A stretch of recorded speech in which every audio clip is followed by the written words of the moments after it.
بسم اللہ الرحمن الرحیم۔ سورۃ الاعلیٰ کے فضائل۔ سورۃ الاعلیٰ مکی صورت ہے۔ اس صورت کی 19 آیات اور 1 رکوع ہے۔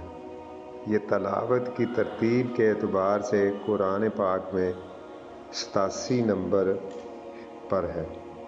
اعلیٰ کا معنی ہے بلند شان والا۔ اس صورت کی پہلی آیت میں اللہ تعالیٰ کی ایک صفت اعلیٰ یعنی بلند شان والا بیان کی گئی ہے۔ اس مناسبت سے اس صورت کا نام سورۃ الاعلیٰ ہے۔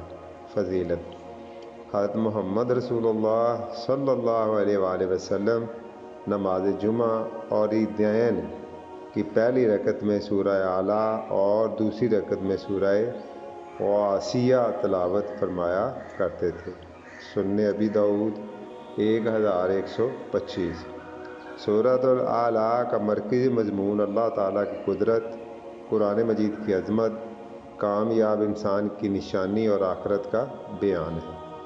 سورۃ الاعلیٰ کا آغاز تسبیح کے حکم سے ہوتا ہے، یعنی تم اپنے اونچی شان والے رب کی پاکی بیان کرو۔ پاکی کا مطلب یہ ہے کہ ہمارا رب ہر کمی، ہر عیب اور ہر نقص سے پاک ہے۔ حضرت محمد رسول اللہ خاتم النبیین صلی اللہ علیہ وآلہ وسلم نے اس سورت کے نازل ہونے کے بعد سجدے میں سبحان ربی الاعلیٰ، میرا رب اونچی شان والا ہے اور پاک ہے، پڑھنے کا حکم دیا۔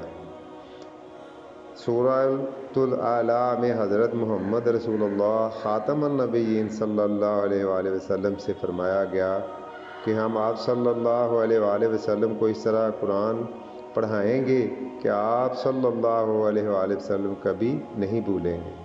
سورۃ الاعلیٰ میں کامیاب انسان کی نشانی بیان کی گئی ہے کہ وہ اپنے آپ کو پاکیزہ بناتا ہے، جسم اور لباس کو بھی صاف ستھرا رکھتا ہے، اور وہ اپنے دل و دماغ کو بھی پاک رکھنے کی کوشش کرتا ہے۔ وہ برے اخلاق اور اپنے اندر سے بغض کو ختم کر دیتا ہے، اچھے اخلاق کو اختیار کرتا ہے۔